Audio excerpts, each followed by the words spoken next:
So I don't know if it's just me, but I feel like I am feeling that pressure of having to post on every platform everywhere. And then even when I'm working with clients at my job, it tends to be a constant, hey, can we film this for horizontal and vertical? There is a lot of solutions that you can do and solve through. You can just crop your 16:9 horizontal video into a vertical, but when you do that, you're just losing a lot of quality and your video looks like what. And then secondly, you can always just shoot twice using vertical. Then you can always just shoot twice, one vertical, one horizontal. But at this point, you might be getting a really good take the first time or second time, and you're just gonna lose out on the other take. Maybe you are gonna be getting constant takes, vertical and horizontal. That's great. But if you're getting like a great take the first time and not the second, then you kind of are missing out on high quality content. And then lastly, another great way is shooting on two cameras. This works, but the downside to this is you are actually using a lot of storage space and wasting storage space on your hard drive, so it's not the greatest feature. So this is how I actually do it. So recently I went on a golf shoot with Larimore Production Company, the company I work at, and this was on a golf course shoot, and they asked us, can we film this in horizontal and vertical? Now, a great thing about owning a Panasonic camera is that there is different ways to shoot in 4x3, or better known as open gate.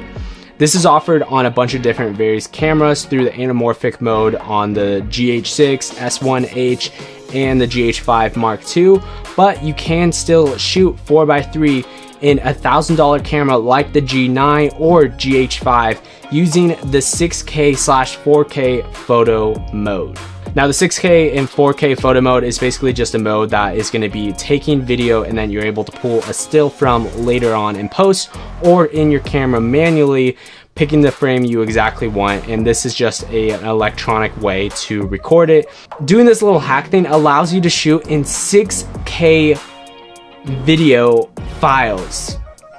The advantage of shooting in a 4x3 or the open gate format is that you're able to actually crop into a 16:9 or a 4x3 aspect. So right now in this video, I am using that 4x3 format, and you can see what it looks like right now. But when I crop into that 16:9, I lose a little bit of height on both sides. But ultimately, if I want to crop into a 9:16, it's gonna give me a much better angle and format when I'm doing that, versus if I'm using a 16:9 like this and then cropping in post, actually ends up losing a lot more quality versus doing the other way around. Okay, so you turn on the camera, go to the manual photo mode. On the little dial underneath it, go all the way until it says 6K photo, or the 6K little symbol.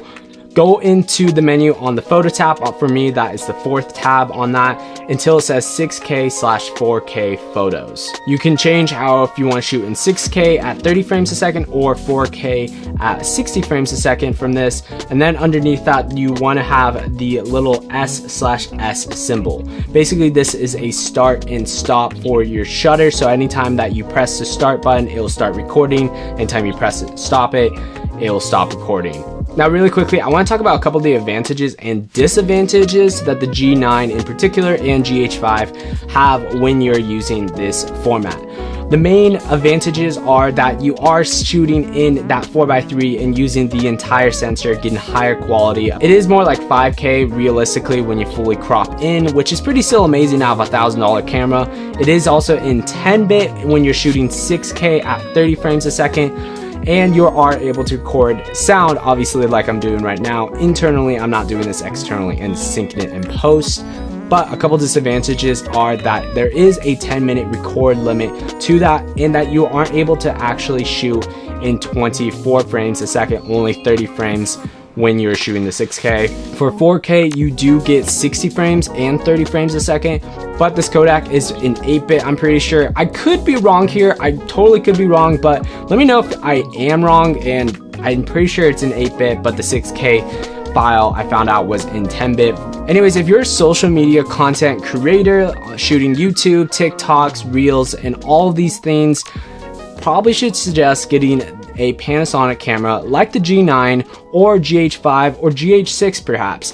Anyways, if you enjoyed this video and made it to this part, you might be considering getting a G9 or GH5. So check out this video right here on 5 reasons the GH5/G9 rocks this year. And YouTube recommends this video right here, so maybe you want to watch that. Anyways, guys, until next week, peace.